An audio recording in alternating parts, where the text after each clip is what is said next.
It looks. Yeah.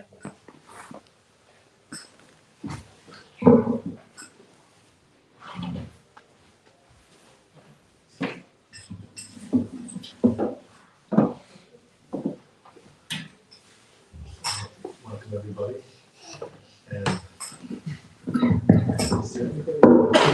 Is there anybody here for the first time in the Hare Krishna temple? First time, yeah. I hope you enjoyed the experience.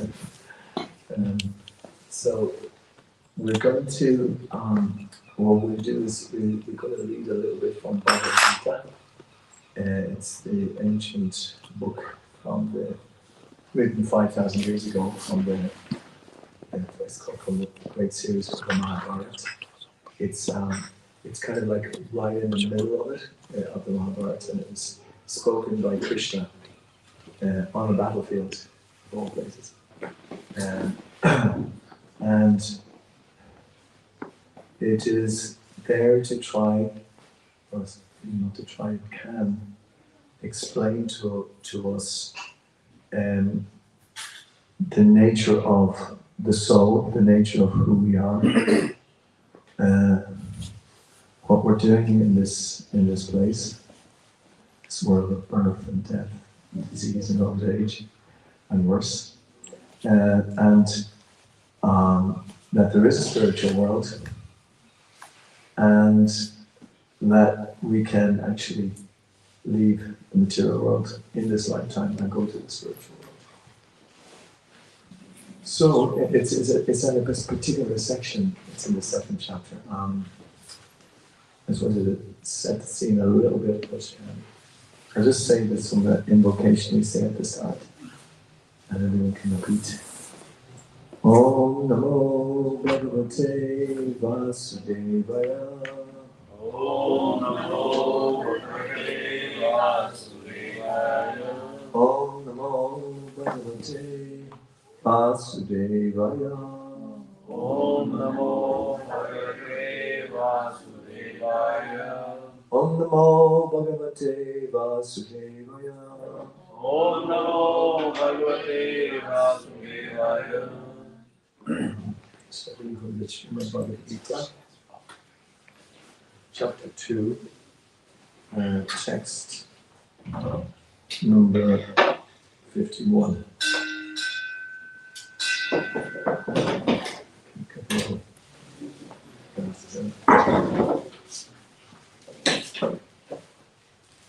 So I'll read the Sanskrit first. Kamajam Buddhiyuktahi Pulam Sattva Manishinaha Janma Banga Vinirmuktam Padam Gacchanta Anmayam Anamayam. And the translation. By thus engaging in devotional service to the Lord, great sages or devotees free themselves from the results of work in the material world. In this way, they become free from the cycle of birth and death and attain a state beyond all miseries by going back to Godhead.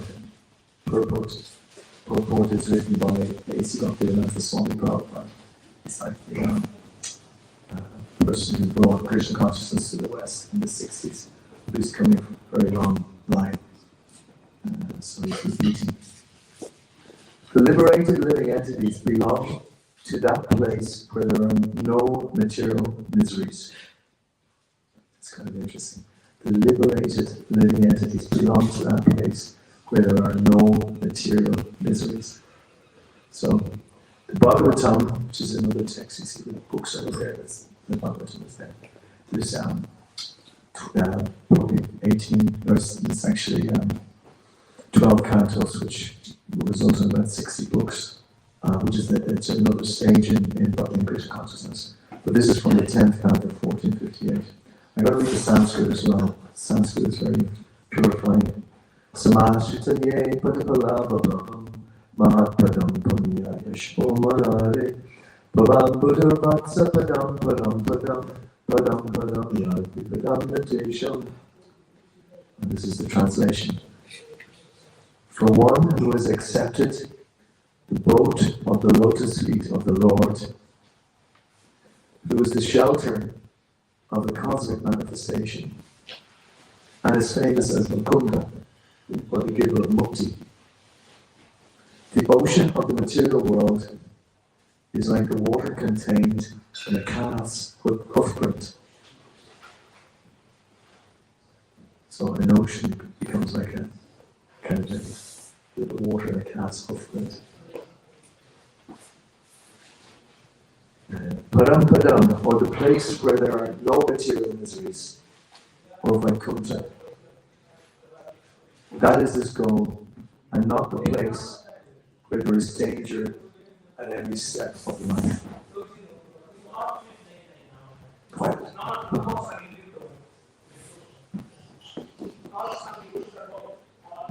So somebody just speak to me. Oh, it's okay, I think they're not.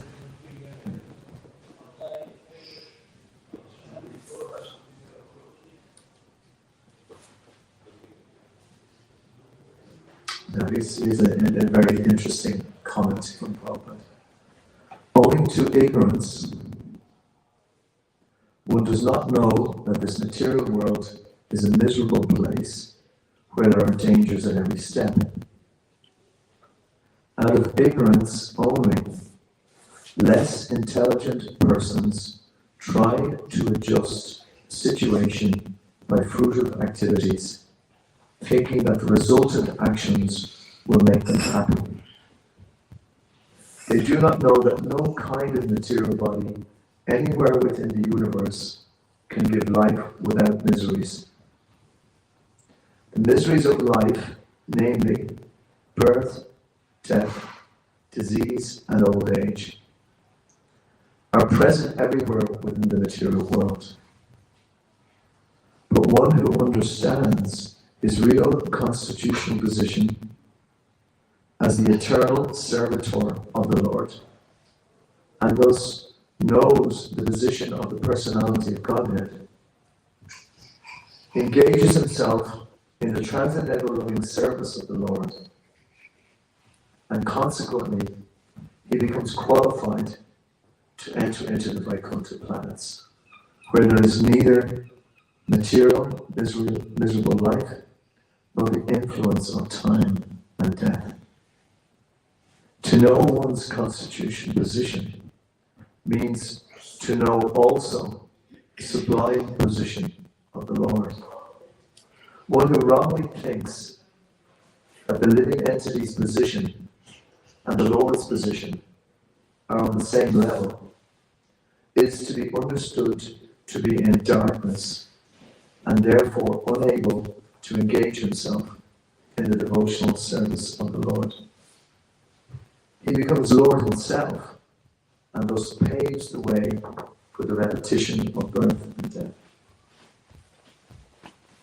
But one who understanding that his position is to serve, transfers himself to the service of the Lord, at once becomes eligible for the Vaikuntha Loka. Service for the cause of the Lord is called Karma Yoga or Buddhi Yoga, or in plain words, devotional service to the Lord. I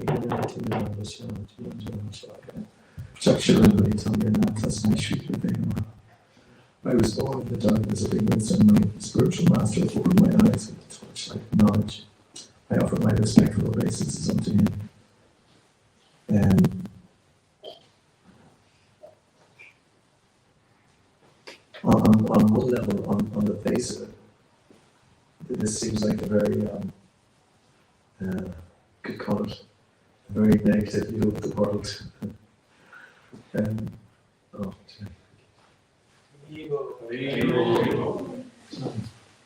So I can live up to this kind of. So it appears at the outset that we are taking the really negative side of life and discussing it. But kind of as you can see, when we're chanting Hare Krishna, I calls us the happy Haris. We're actually happy. So where is that paradox? How's that coming about?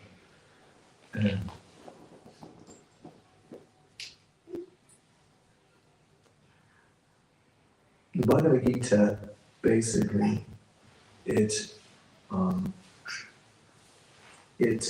unlocks the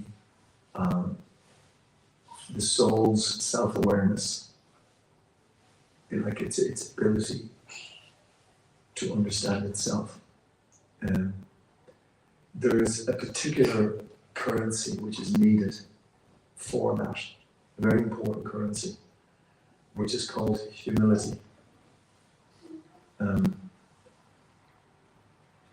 It kind of hinted at it there in the purport that when we think we can sort things out in this world, it's as though that we are the controllers or we're the owners of the world. And the world is there for us to do what we want to do with it. It's kind of indirectly saying that. And in fact, you find that right across the world, people are always trying to control the material energy and to utilize it for themselves, or should I say them so-called selves. But we're not the controller. There's a much vaster control going on. The sun is just setting now. It just rose earlier. Where is it going? I can't say, hold on there a minute, I want you to stop setting there for a second.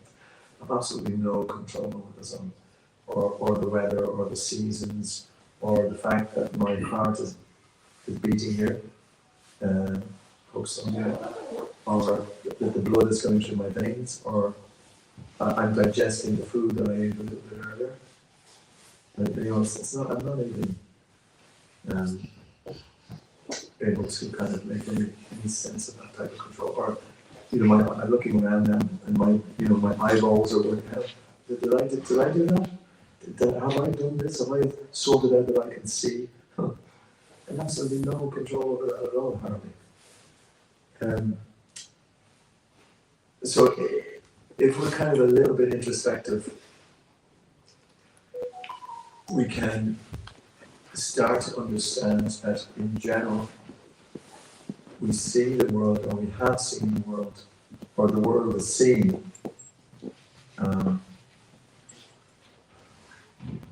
in a it's kind of like in a confused way, because for instance, we see something and we want it. You know, I want this. But if we kind of examine these things that we want are generally material things, and any amount of material things never seem to make us happy.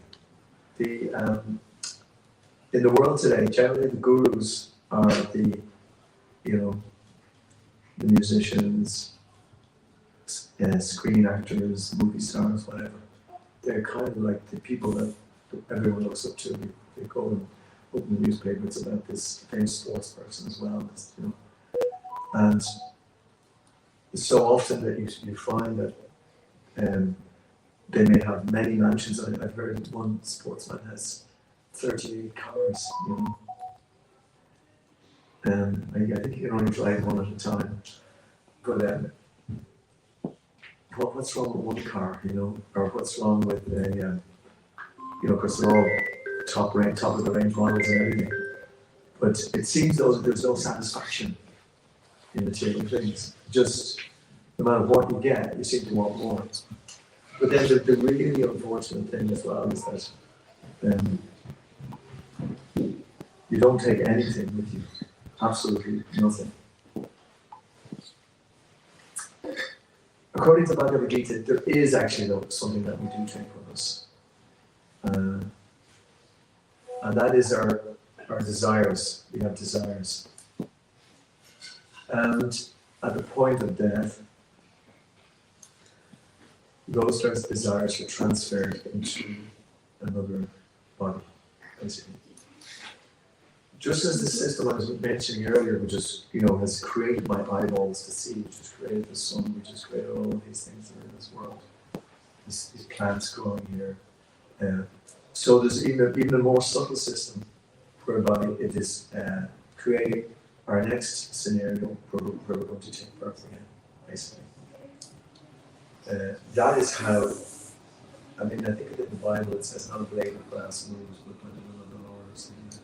But it shows you how complex this whole system is. And we cannot, just in, you can't just think that, oh yes, I know all what's happening, and I don't want to get into too many subjects, but I just wanted to explain about that particular one, that subtly we do take our desires with us to the next life. And then we have to then engage in the next life in a body which is the result of the desires of our previous life. So if we've desired kind of lots of wealth, say in a previous life, per se there's nothing wrong with wealth, but in general we become contaminated by our desire for wealth. And we can become so contaminated that we exploit others to fulfill our desire for wealth. And I have to mention 1%. I think everybody knows what I mean by that. There's enough in this world for everyone's need, but not for everyone's greed. It does not, can't be otherwise.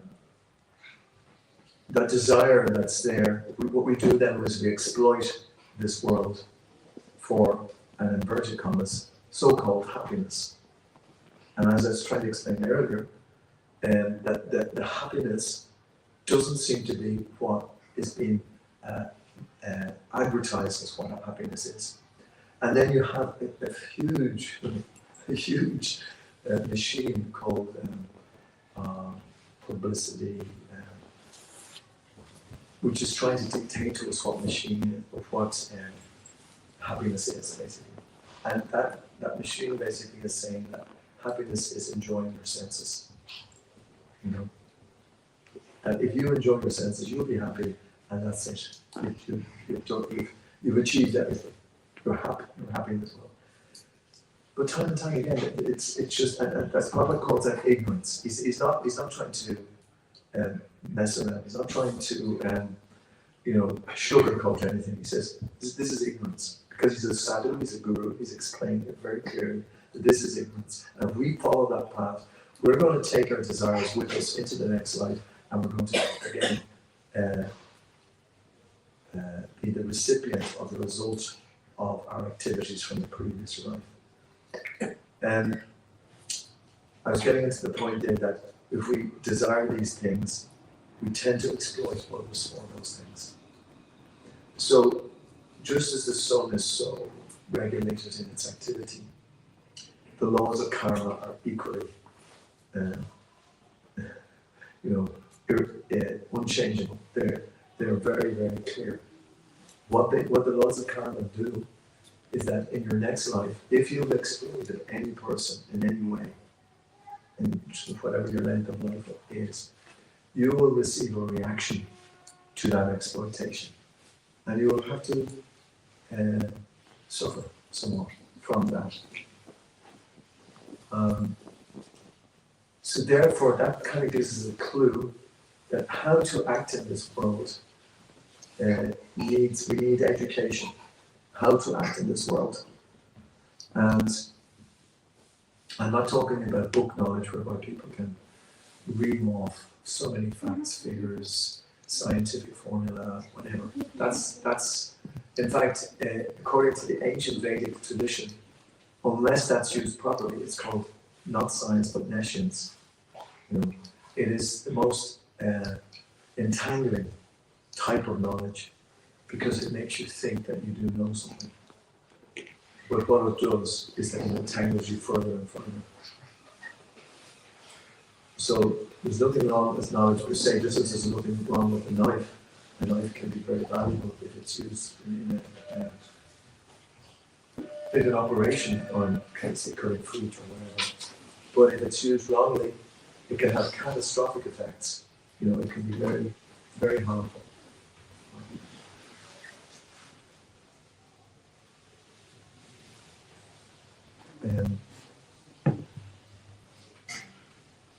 So the education that is here in this world is to learn how to live karma free, not to create future karma in our upcoming lives.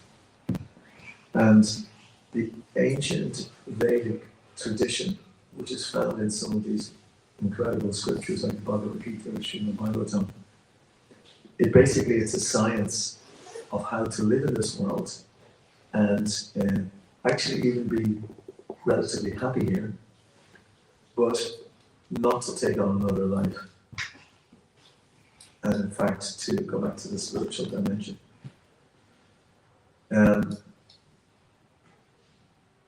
People who are too absorbed in this material world don't actually think that there is a spiritual dimension. They actually think that this is all known. Eat, drink, and be merry, for tomorrow we'll die. It's a constant theme, and even if people, from a religious perspective, sometimes they may kind of, go on and talk about things being, the world or the next world is the most important place. But then you see there's a lot of hypocrisy goes on, even people who are speaking that. So why is that? The reason is that there has to be an actual change of heart, an actual genuine change away from in trying to enjoy materially to understanding one's spiritual nature. So that's why this is called the science of self-realization. That we can know our own nature. There's a couple of points in that as well, that, which is explained about the nature of the soul. According to Shastra, okay, I'll just make a jump here. We are eternal, full of knowledge, and full of bliss. But when we're in the material world, when we're covered by the material covering, we have fear. We're fearing death. We don't have knowledge of what's going on, and as was explained here, there's miseries. There's so many miseries. So, how do we get from one to the other? How do we actually get that spark? And Prabhu is explaining in the purport here is that we can actually be in this world, but not of this world, if we realize our spiritual position. But he also says that realizing our spiritual position means we realize the position of the supreme spiritualist.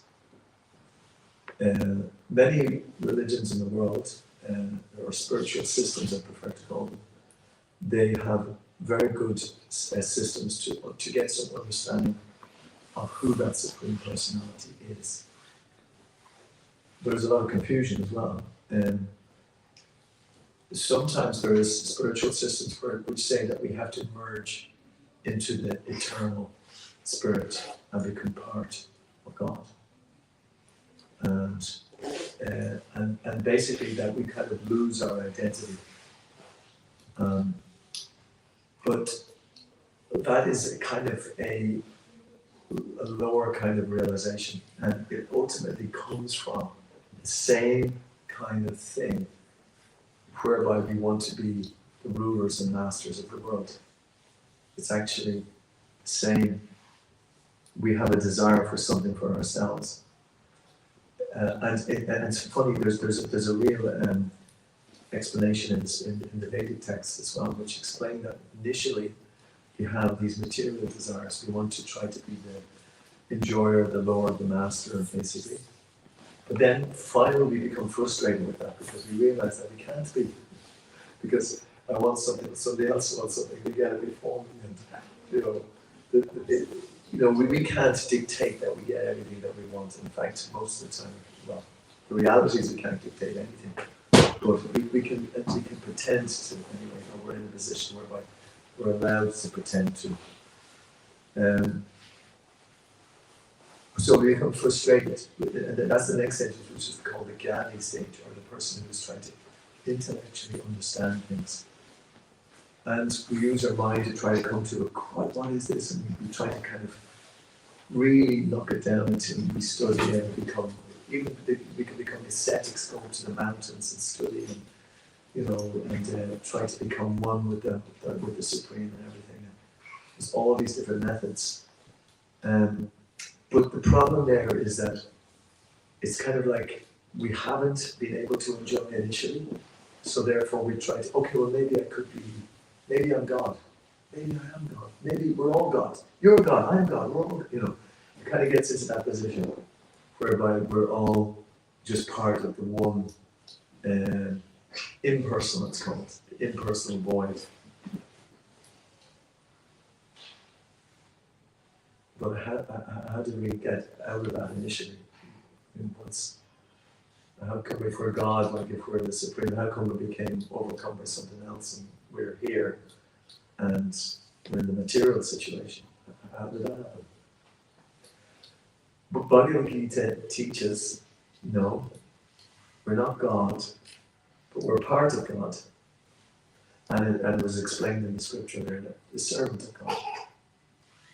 And you'll find all the great spiritual teachers of the world explain this, that this is our actual position. And not only are we servants of God, but we're the servant of the servant of the servant of the servant of God, which is a very humble position, but it is the actual position that we are in. And unless we actually can get to that position, we're always going to be tormented by our minds, our uncontrolled minds, trying to throw off all possibilities of enjoyment. The mind is a strange thing. It's like a kind of a radio kind of going on all the time in the background. Maybe you could enjoy over here, maybe have this, maybe go this. And but higher than the mind is the intelligence. And this book is the book of the intelligence, is to see how to control the mind and how to control the senses, and to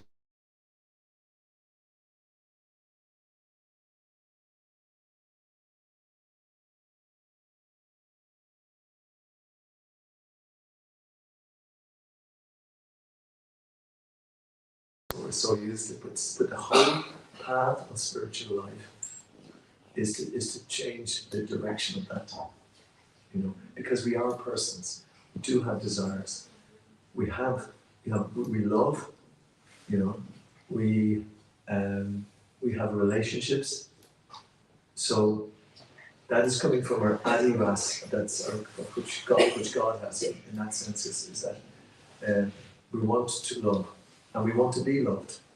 That's our nature, but that's the nature of the Supreme as well. So we are like little tiny parts of that.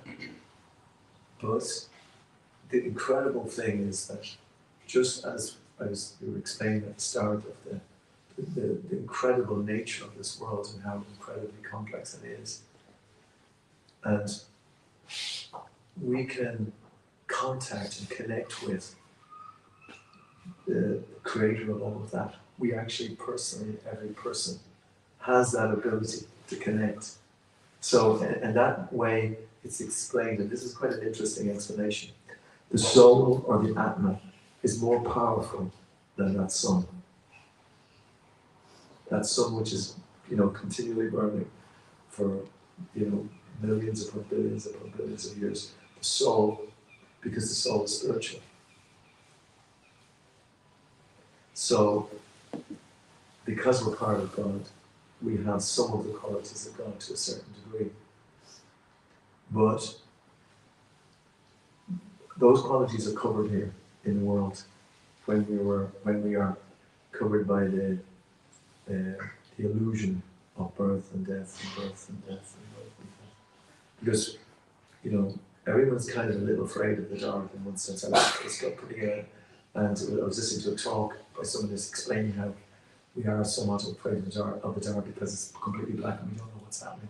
And one of my pet fears came to my mind, which I won't say here because I'm sure everyone has their own kind of fears.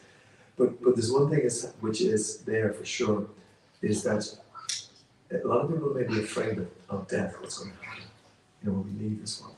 Because we're definitely not in control then. We may think we're in control now, we're in control of our car, I'm trying to drive home, I came into my house, we have a nice discussion.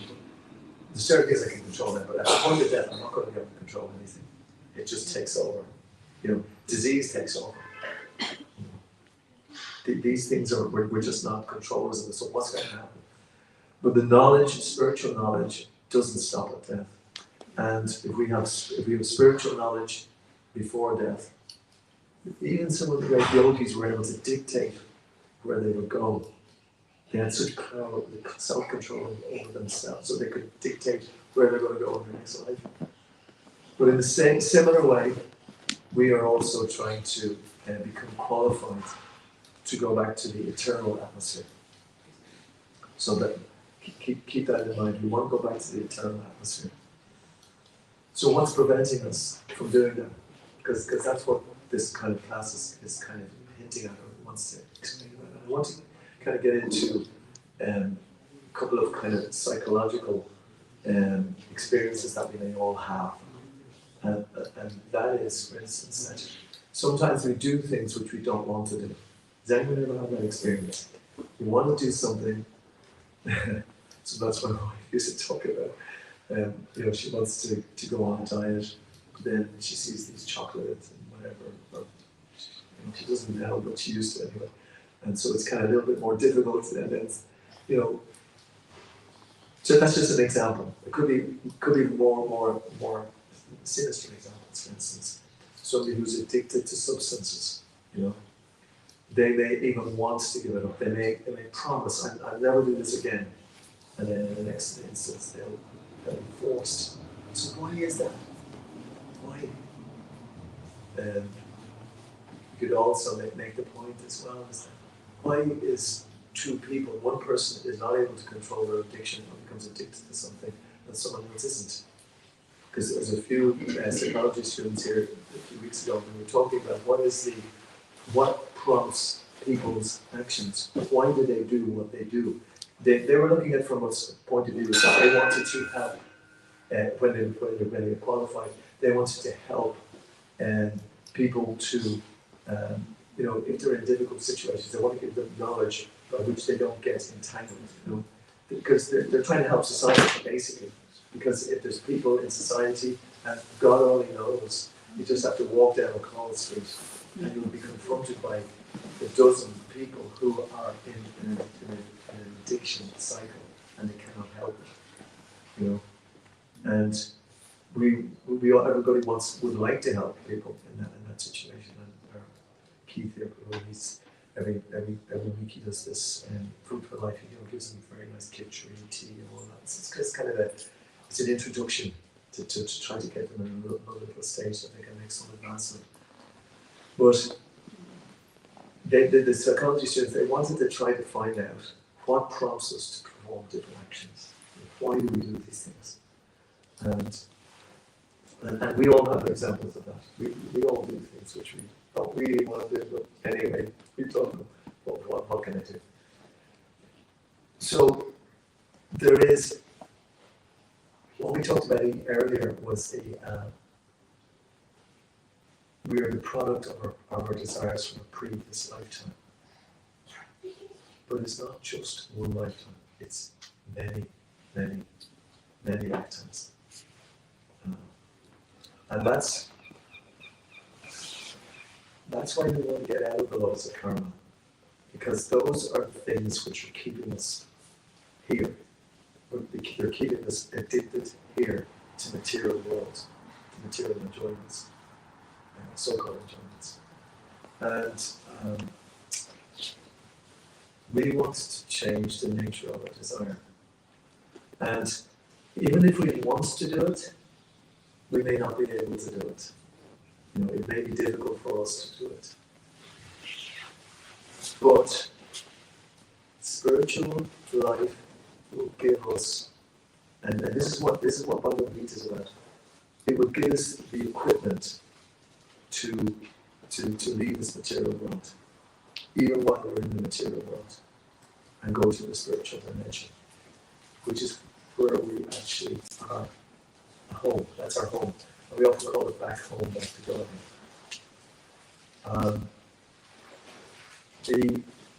The very, what we were doing at the start was doing a lot of chanting the name of God. In all these spiritual systems, the name of God is very powerful. It's, I know this word has been completely insanely utilized. Allah Akbar. You see it, and you generally, when anyone hears that, they get afraid. But it's not meant to be like that. It's meant to be praise God, praise the great one. Or in the Lord's Prayer, it says, Christ says that, hallowed be thy name. The name of God and God are non-different.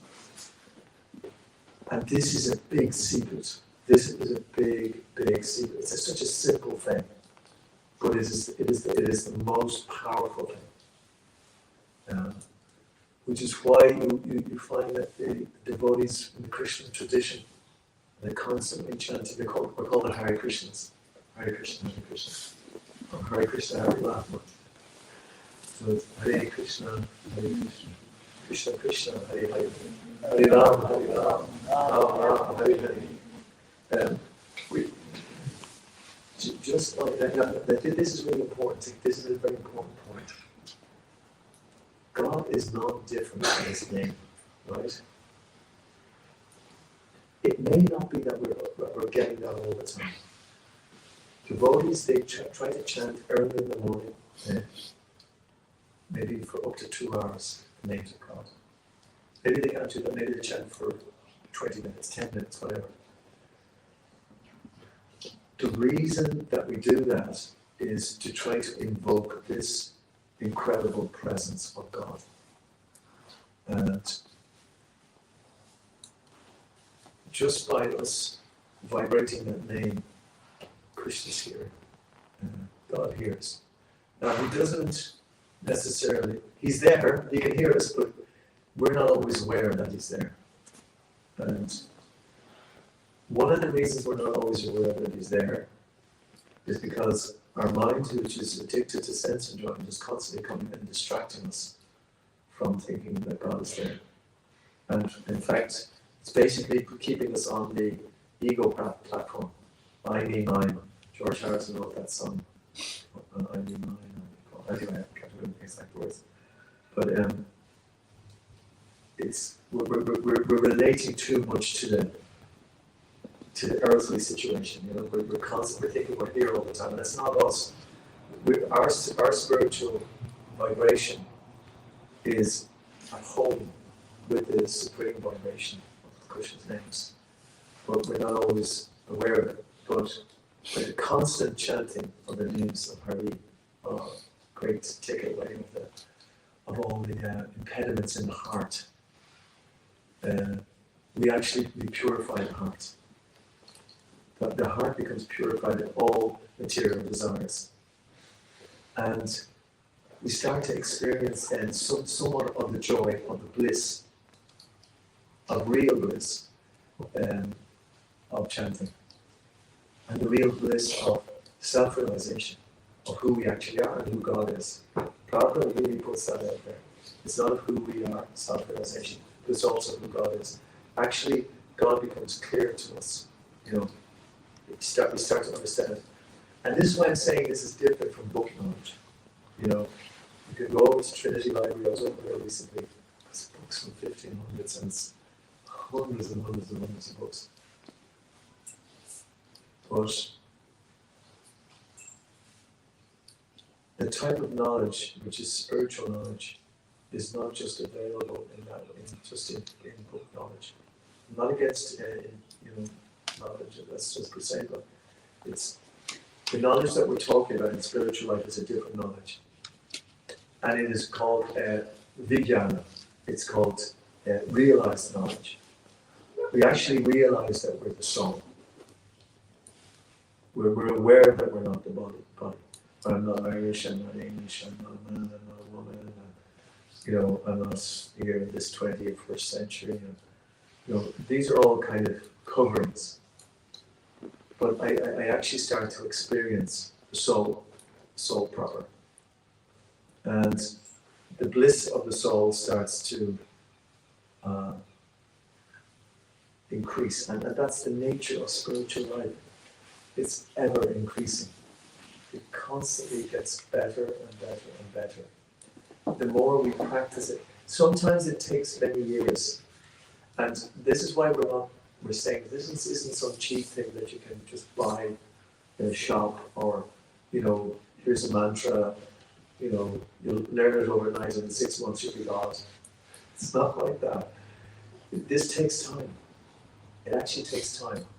But it is so powerful that it's worth putting the effort in now. And that's what all the spiritualist teachers saying. This is what Prabhu is saying. This is the whole Parampara, that means the cyclic succession is saying. Start now, wherever you are. Start now, or continue now, or whatever. And we will realize our eternal nature to such a degree that we will not be affected by anything that happens in this world. That's basically a sign of a person who's self-realized. Their happiness and distress, fame or infamy, honor or dishonor,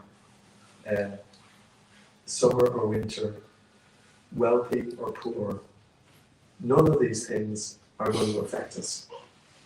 It may seem very hard, but that is the level that we get to. So that at the point of death, we're so realized that we'll just actually go to the spiritual dimension again. Because believe it or not, and this is a very interesting fact from the spiritual books, is that we don't have to be liberated from this world, actually. We're actually already liberated. But we don't know it. We're actually just covered by this illusion. It's like a cloud covering us, completely covering us. But actually we're self-realized. But in this world, we are here. We have been flown here because we're not fit for the spiritual world, because we've developed these nasty qualities of ego. I am great. I am so. We developed these qualities, but this is a training ground where we can actually leave this place. We're given a chance to. Okay, if you're the boss, go and try it out. See what you think. See what happens. And it's miserable. That's what's been saying here. But if we start the course of going back to the spiritual dimension, we will actually start to experience real happiness. That will start to manifest. I will start to experience that. Now, the reason I wanted to get into this whole point about humility, about that's the most important currency, because when we're chanting Hare Krishna, especially in the morning time, early if we can, and the mind is coming up with so many different things. The mind is so subtle. Even after many years of practice, you'll start to think, "Oh, I'm a great spiritualist. I'm a great spiritualist. I've been practicing for a long time. I am a very good people. People should recognize this about me. I am a wonderful person." The material energy is like so clever, and even spiritualists. This is what I was talking about earlier. Even spiritualists, they get caught, and then actually sometimes they get caught the worst. And every time those thoughts come up, we have to then immediately beat them down, by realizing that no, I'm not this person. I am the servant of the servant of the servant. In fact, some of the spiritual masters, when they're teaching their disciples, they say, "You are the greatest fool." The disciple might think that he's a great person, but the spiritual guide is there to stop it for the person's own good, not for some bullying thing, but from actually to help. So therefore, the guru sometimes is considered to be a sadhu. He cuts that ego. But we want that. If we're actually advanced, we will want that. We will be so grateful to someone who cuts the illusion. He cuts that illusion out. So that's one method. By constant chanting of the name. The second method is that in these scriptures, the Bhagavad Gita, Srimad Bhagavatam, also there's many other scriptures, but specifically we study these books because they give deep insights. They were written in trance by Vedas. And I can only give you my little experience is the morning time, early, if you can do it, start to hear what those books are saying, because you enter into this trance and you actually feel, you start feeling it totally incredibly different. So many realizations come about the nature of the world and the nature of the self and the nature of the soul. And the explanations are given there, specifically A.C. Bhaktivedanta Swami Prabhupada, our Param Guru.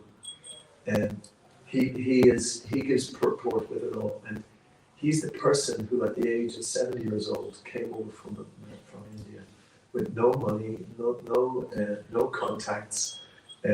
All he had was a couple of hundred editions of his Bhagavatam, which he was lucky to sell. And he had 1 month stay in America. But if you read the realizations of that person, they are shatteringly life-changing. We may not get it straight away, but we can hear it.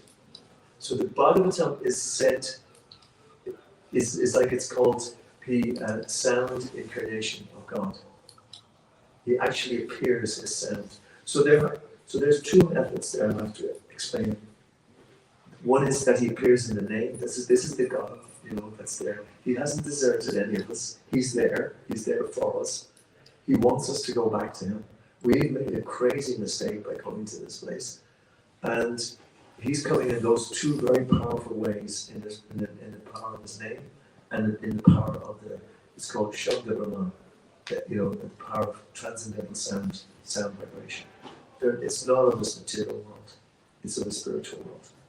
So if we can absorb ourselves in those 2 incarnations of God, there are many others, but they're the 2 principal ones, and there's some other ones as well, like the deity and so on. But I won't get into that at the moment. That's quite another powerful way in which God appears in all different temples and all different embassies. Anyway, that's kind of a long one. We've reached the time.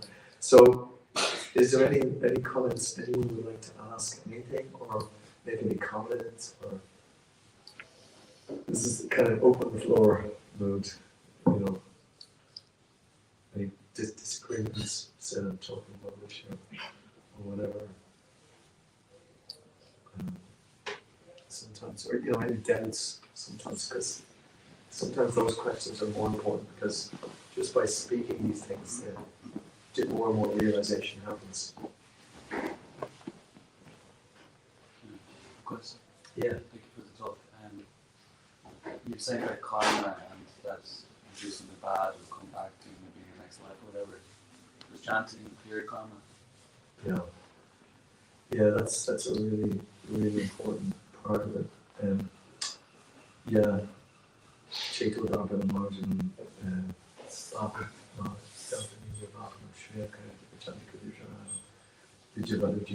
that's the Lord Chaitanya here, his associates.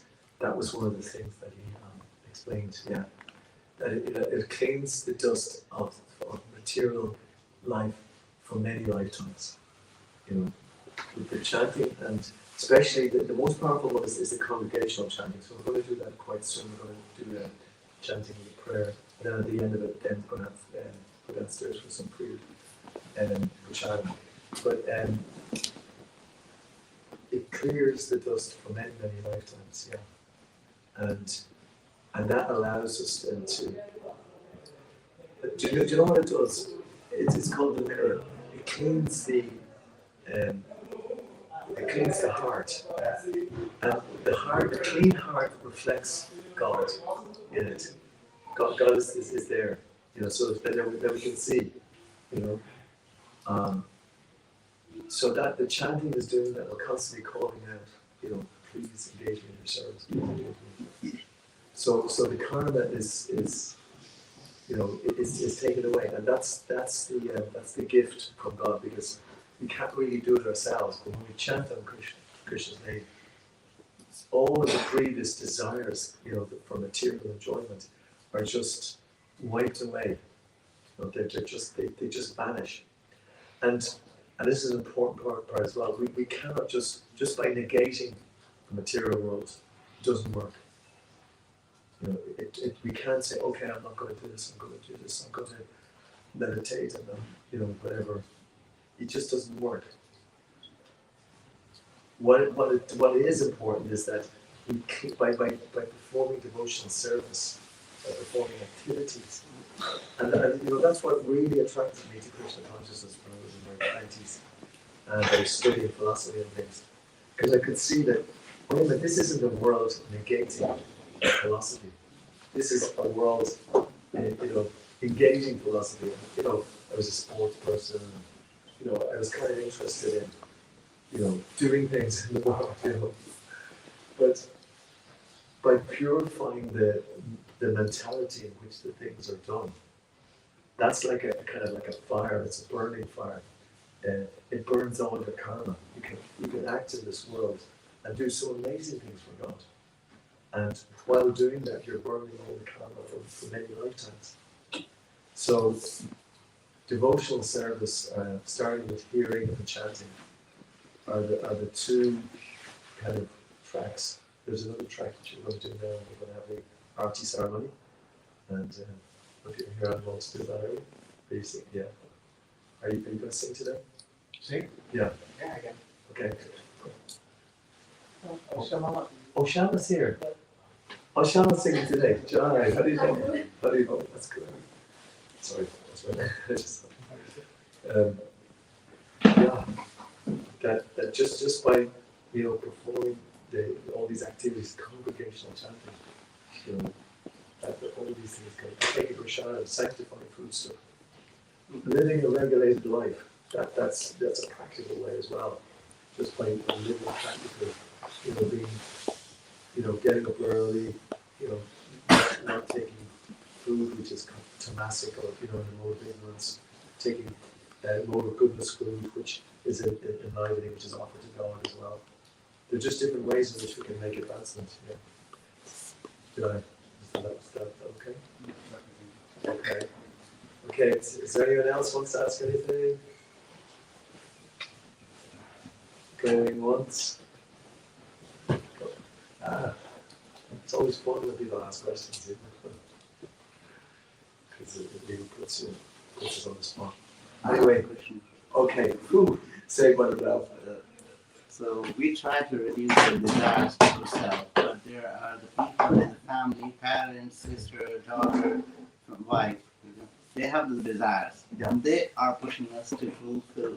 They're pushing us to do the karma and involve in the materialistic things.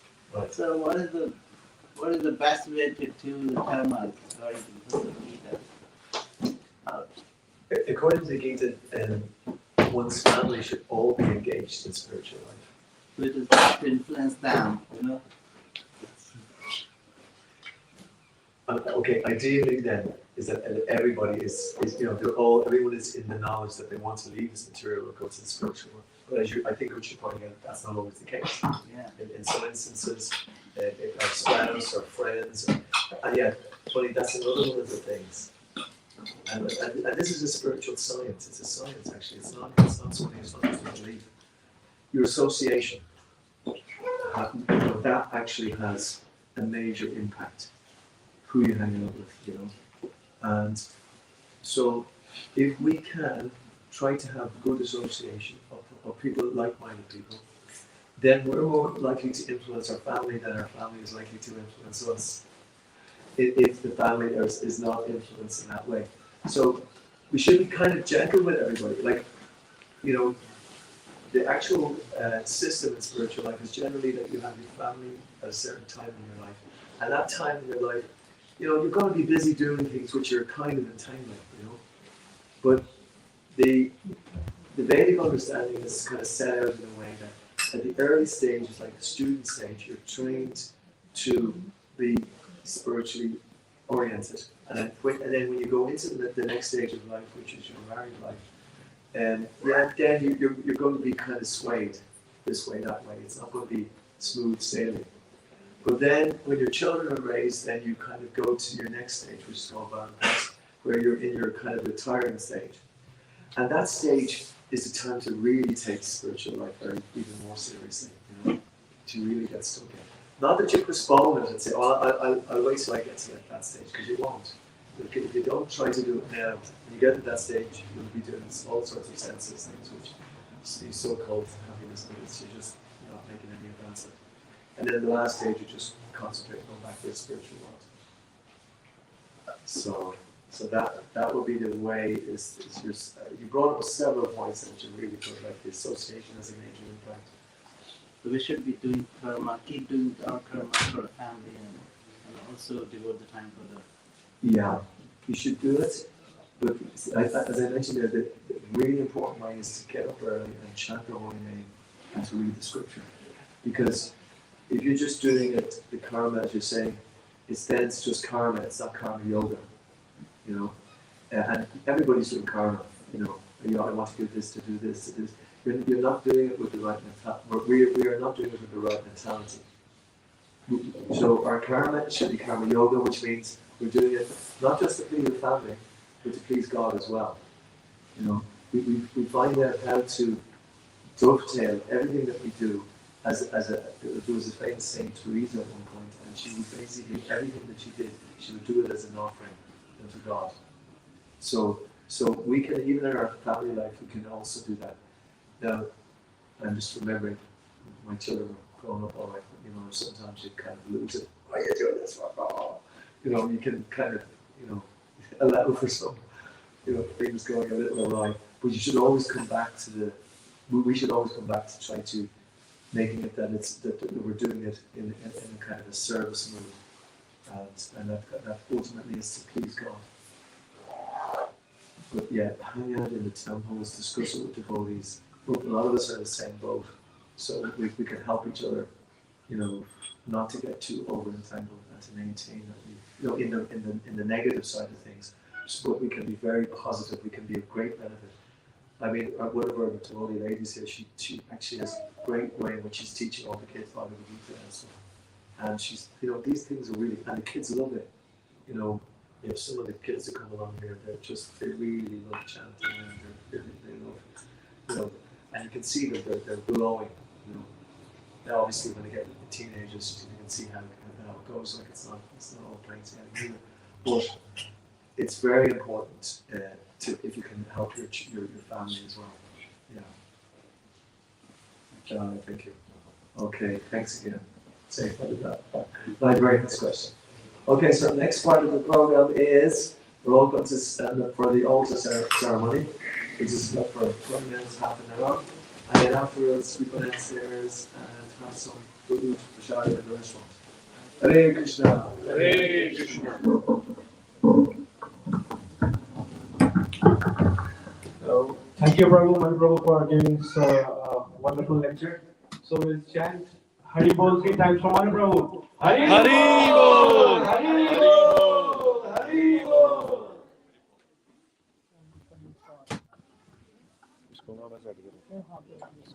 Super.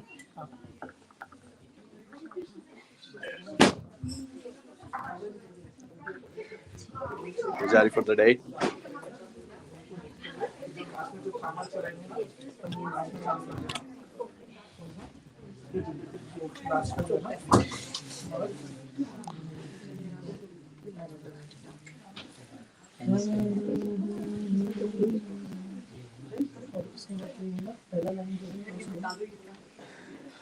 ये हटा दूंगी ये हटा दीजिए इतना तो याद करो ये ओके है ये भी ले लो अभी ये ओके कैसे होगा ये ओके नहीं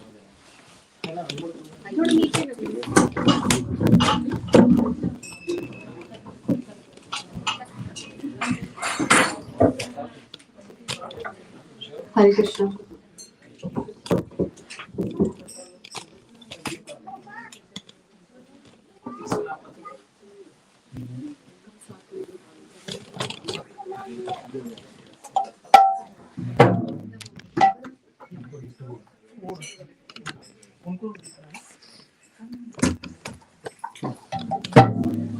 क्या लेना है ऑडियंस या क्या लेना है ऑडियंस लोगी ऑल्टर ऑडियंस लोगी ऑल्टर कहते हैं ऑडियंस लोगी alter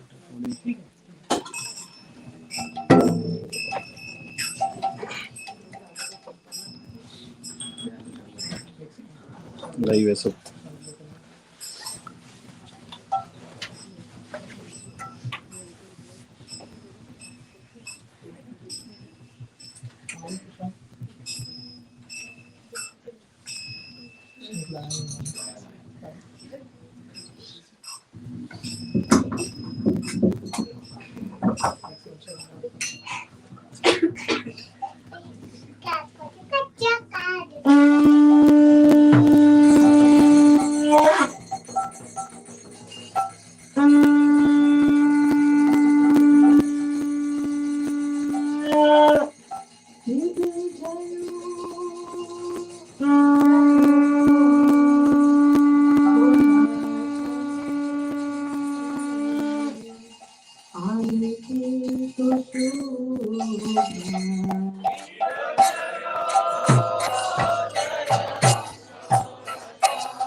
Krishna Krishnaya Bhutale Shrimati Bhakti Vedanta Swamiti Namini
Gaur Premanande.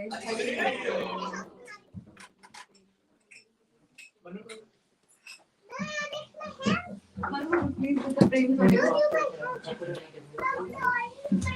जय ओम विष्णुपाद परमहंस परिव्राजकाचार्य स्तोत्र कृष्ण कृपा भक्ति वैचरणारविंद भक्ति विधान स्वामी श्री प्रभुपाद की जय ओम विष्णुपाद परमहंस परिव्राजकाचार्य स्तोत्र कृष्ण कृपा भक्ति सिद्धांत सरस्वती ठाकुर गोस्वामी श्री प्रभुपाद की जय अनंत कोटि वैष्णव वृंद की नामचार श्री दास ठाकुर की वृंदावन षट गोस्वामी गणों की गुरु शिष्य परंपरा की इस्कॉन वर्तमान आचार्य गणों की प्रेम से कहो श्री कृष्ण चैतन्य प्रभु नित्यानंद श्री अद्वैत गदाधर श्रीवासदि भक्त वृंद की श्री श्री राधा कृष्ण गोपीनाथ श्याम कुंड राधा कुंड राज गोवर्धन की श्री वृंदावन मथुरा द्वारका धाम की नवदीप मायापुर धाम की पुरुषोत्तम क्षेत्र जगन्नाथपुरी धाम की गंगा माई यमुना माई की भक्ति देवी तुलसी महारानी की प्रदीप पावन नाम संकीर्तन देवी की ग्रंथ श्रीमद् भागवतम श्रीमद् भगवद गीता की बृहद में दंगा की आइलैंड Iskcon Dublin की निताय गौर प्रेमानंदे all glories to assemble devotees all glories to assemble devotees all glories to assemble devotees all glories to Shri Guru and Shri Gauranga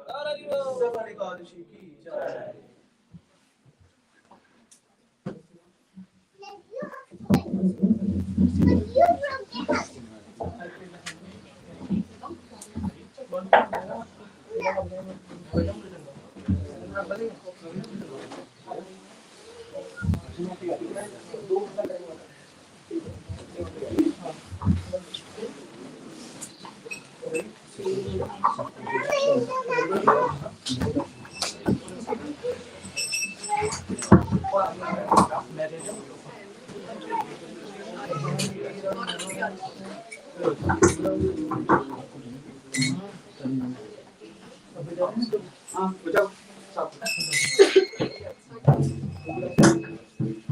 उग्रं वीरं महाविष्णुं ज्वलन्तं सर्वतोमुखं नरसिंहं भीषणं भद्रं मृत्युर्मृत्युं नमाम्यहम् उग्रं वीरं महाविष्णुं ज्वलन्तं सर्वतोमुखं नरसिंहं भीषणं भद्रं मृत्योर्मृत्युं नमाम्यहम् जय नरसिंहा श्री नरसिंहा जय जय श्री नरसिंहा प्रहलादेश जय पद्मा मुख पद्मा भृंगा जय नरसिंहा श्री नरसिंहा जय जय नरसिंहा प्रहलादेश जय पद्मा मुख पद्मा भृंगा नमस्ते नरसिंहाय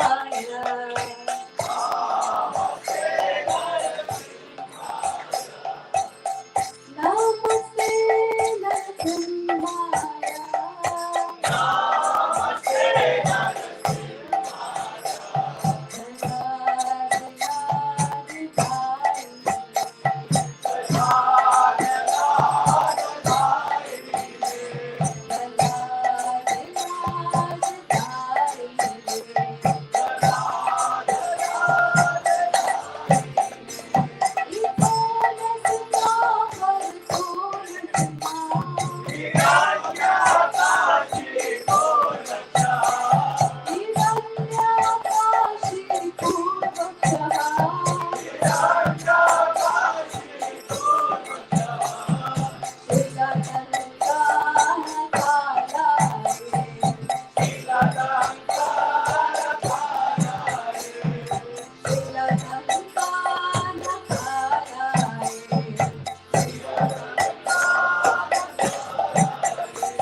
So the most exciting part of the program is the Prasadam. So kindly all of you are requested to proceed towards the Govinda's restaurant. The Prasadam will be served there. And the Hare Kirtan will continue here. So if anyone is interested to further join in the Hare Kirtan Nam Sankirtan program, they can come after having their prasadam in the restaurant. Hari Bol.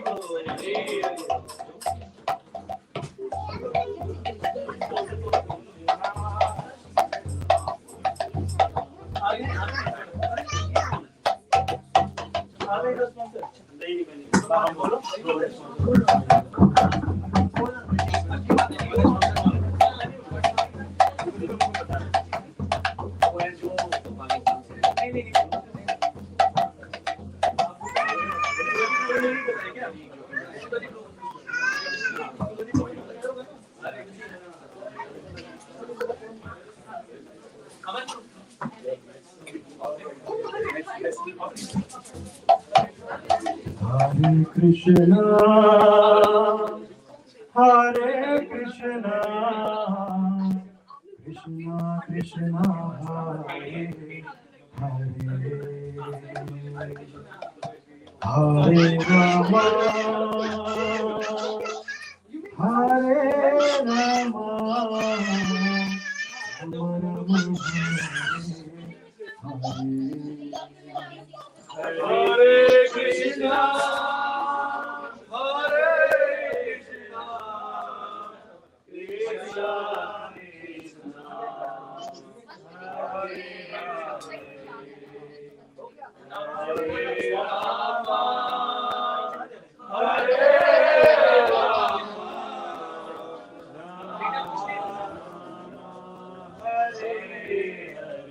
So we will thank and congratulate to Kuku. It was her birthday yesterday, and she is the sponsor for today's program. So we'll chant Hari Bol, Hari Bol, Hari Bol, Hari Bol. So she turned 6 yesterday, I think. Four. Okay, sorry. She turned 4 yesterday. Yeah, thank you. So back to Kirtan. Thank you, Mataji. Thank you, Kuku. Hare Krishna, Hare Krishna, Krishna Krishna, Hare Hare, Hare Rama, Hare Rama,